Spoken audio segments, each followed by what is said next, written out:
Bonsoir et bienvenue dans l'Africa Newsroom. À la une de l'actualité ce soir, le président Paul Biya investit ce mardi au Cameroun. À 85 ans, le président entame un 7e mandat. Prestation de serment dans un climat de tension dans les deux régions anglophones du nord-ouest et du sud-ouest. Décryptage et débat avec mes invités sur les grands défis et enjeux de ce nouveau septennat. Le scandaleux business du cobalt multinational peu regardante, conditions de travail difficiles et risquées, la dure réalité des mineurs artisanaux qui travaillent pour presque rien, des acteurs qui assurent pourtant jusqu'à 20% de l'extraction en République démocratique du Congo, premier producteur de ce minerai stratégique. En Côte d'Ivoire, le bras de fer se poursuit entre les vendeurs à la sauvette et le gouvernement, des vendeurs toujours déclarés persona non grata dans la capitale Abidjan. Et pour m'accompagner ce soir, avec moi, M. Adama Coulibaly, bonsoir. Bonsoir. Vous êtes enseignant et président de l'APP, Alternative Patriotique Panafricain Burkindi. À mes côtés également, M. Pape Mamaye Diokou, bonsoir. Bonsoir, Madame Zahra Mohamed. Bonsoir, vous êtes avocat au barreau de Paris, également président de la jeunesse de l'Union centriste du Sénégal. Merci à tous les deux d'avoir accepté notre invitation. On passe tout de suite à notre premier débat.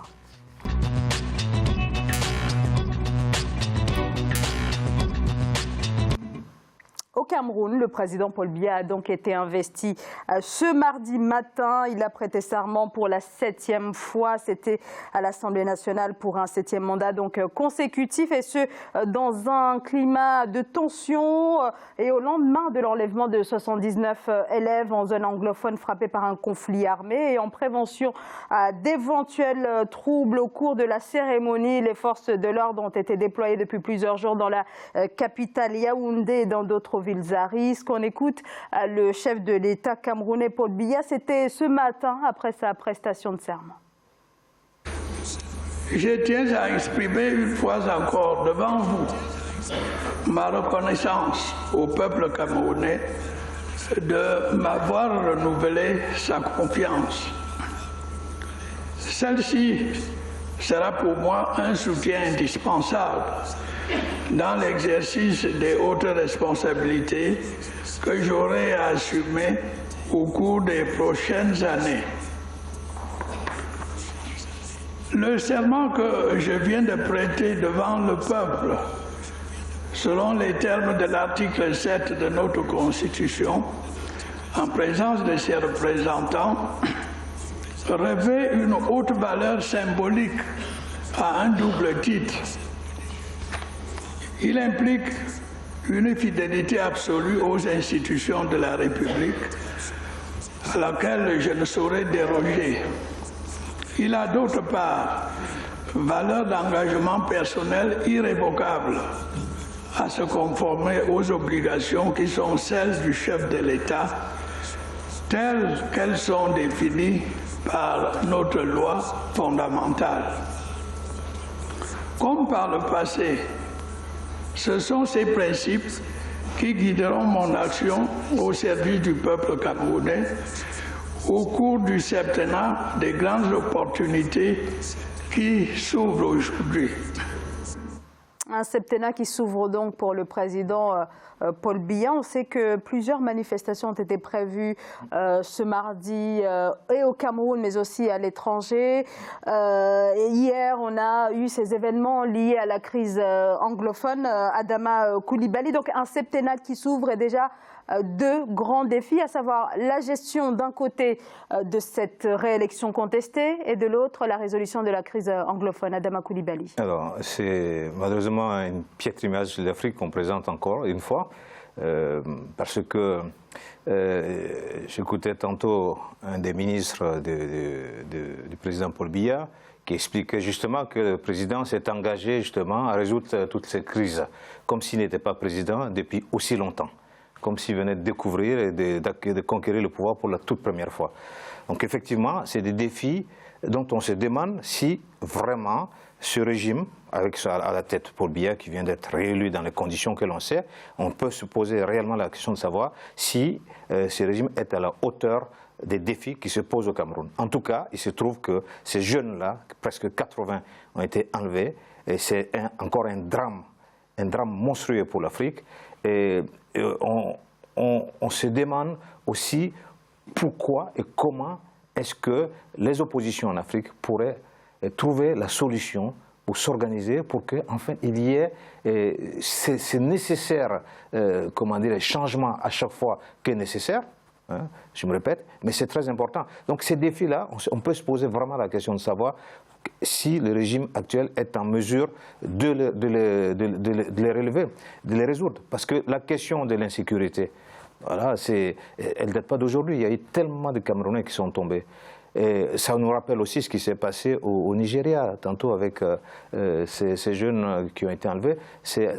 On ne peut que penser à ça. Encore une fois, c'est des enfants. Alors, pour la question démocratique, il y a des manifestations partout. Cette élection est contestée. Donc, les institutions ont dit oui.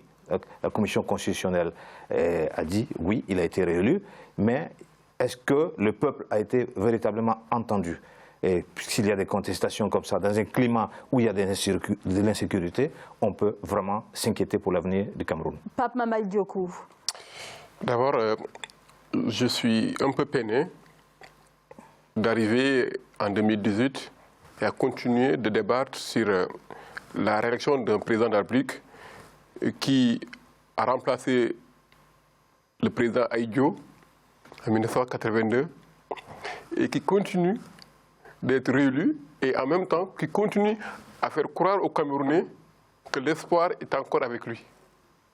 Et quand on prend les problèmes de départ de son premier mandat, ce sont les mêmes problèmes qui se posent ou même se sont aggravés. La disparité entre le Cameroun anglophone et l'autre Cameroun a toujours existé.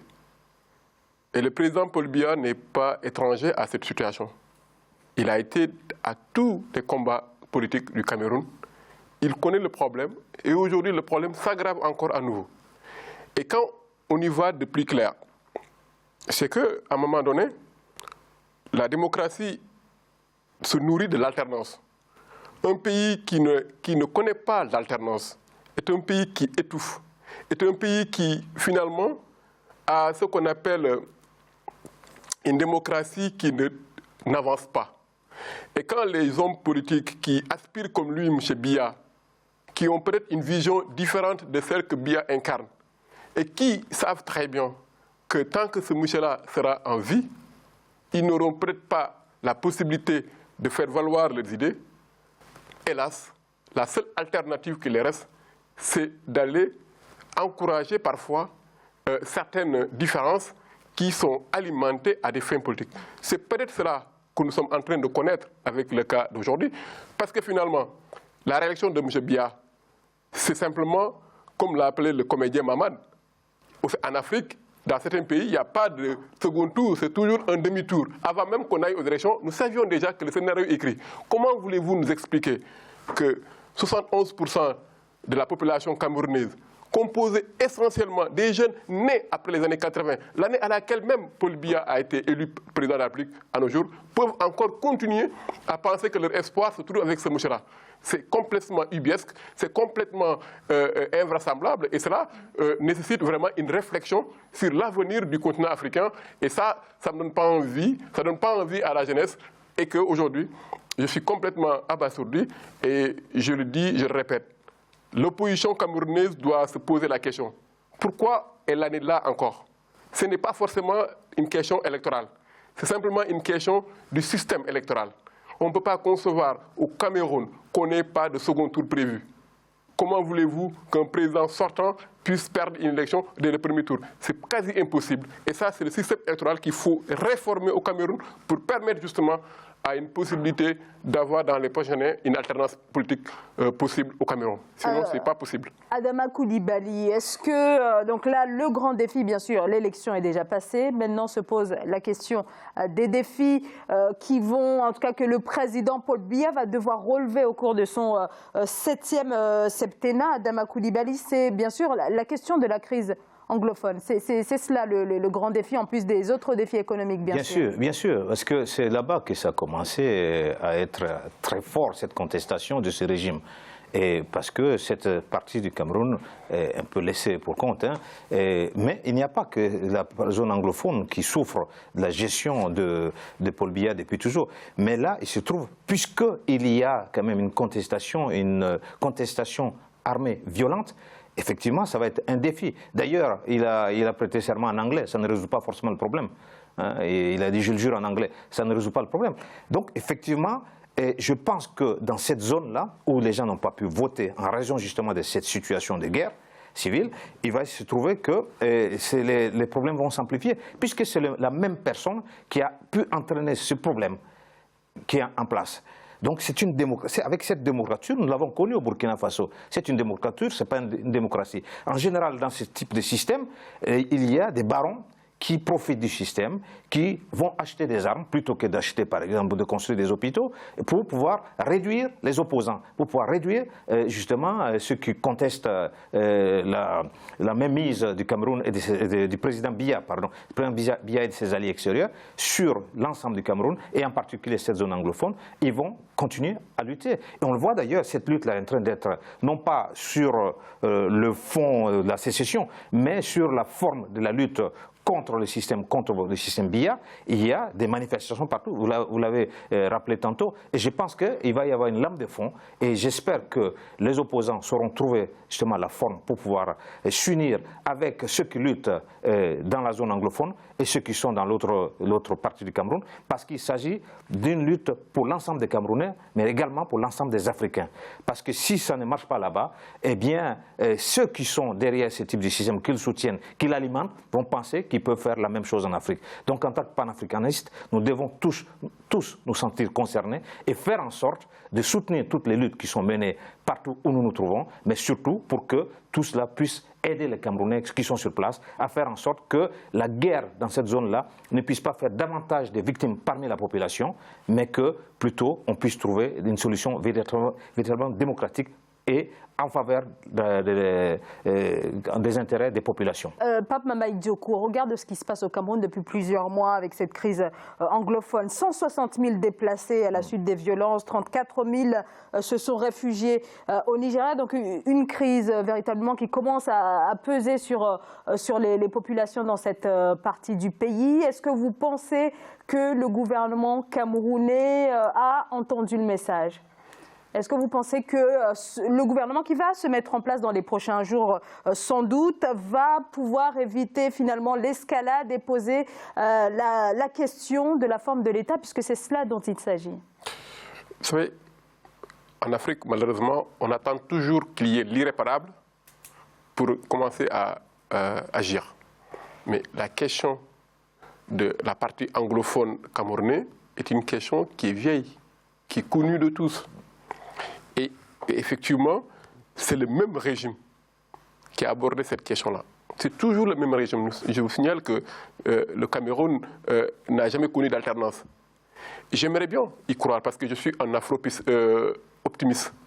J'aimerais bien croire qu'aujourd'hui, il y aura peut-être en interne une véritable remise en question de la politique menée jusqu'à nos jours.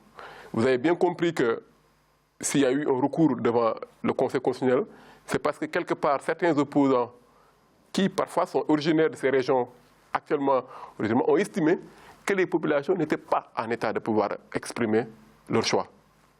Et quand une partie du peuple n'a pas pu exprimer son choix, ils avaient estimé qu'une élection pouvait éventuellement être annulée. Que ces arguments n'ont pas été suivis par le juge constitutionnel, ce qui était déjà peut-être connu d'avance, mais c'est le verdict de la légalité, on l'accepte, les Camerounais, j'espère, ils vont l'accepter. Maintenant, aujourd'hui, c'est le président de la République qui est quand même garant de l'unité nationale, garant qui est le chef suprême de l'armée, qui doit veiller à ce que les Camerounais soient unis et unifiés. Et que si effectivement il appelle au dialogue, en tout cas c'est l'invite qu'on doit lui demander de faire, c'est d'apporter un dialogue inclusif avec tous les acteurs politiques, les acteurs économiques et la classe culturelle camerounaise pour effectivement que l'unité nationale camerounaise soit pérennisée. Parce qu'en Afrique, comme le disait le président poète Léopold Sédar Senghor, ce qu'il faut éviter, c'est la balkanisation de l'Afrique encore. elle est déjà balkanisée. Si effectivement le Cameroun commence déjà à avoir cette possibilité de créer des mouvements indépendantistes, on n'en est pas encore là, j'espère. Mais ça veut dire que quelque part, ça va faire un frein au développement de l'Afrique, à l'unité africaine, alors qu'aujourd'hui nous sommes dans l'ère des grands ensembles. Et donc, mais la question de fond reste toujours politique. Et l'acteur principal de la classe politique camerounaise, c'est le président Paul Biya, qui encore aujourd'hui a prêté serment pour 7 ans. Donc nous voulons en tout cas le voir à l'épreuve, en espérant qu'il va poser des actes d'un véritable dialogue inclusif de tous les acteurs politiques, économiques, sociaux, en tout cas de tous les Camerounais, pour qu'ils puissent en tout cas faire un débat de fond sur l'avenir du Cameroun, l'avenir de la jeunesse camerounaise, parce que l'Afrique est d'abord un vivier de jeunes qui veulent simplement investir, qui copient les autres jeunes du monde entier. Et aujourd'hui, ceux qui sont en train de voir au Cameroun le donne parfois du désespoir parce que le taux de chômage est au sommet. Oui, alors Pape Mamaye Dioko, je ne vais pas vous couper. On va continuer d'en parler avec vous également, Adama Coulibaly, et Sega Goundiam va nous rejoindre dans quelques instants. On continue bien sûr de parler de cette investiture et des défis qui attendent le président Paul Biya. On se retrouve dans quelques instants. À tout de suite.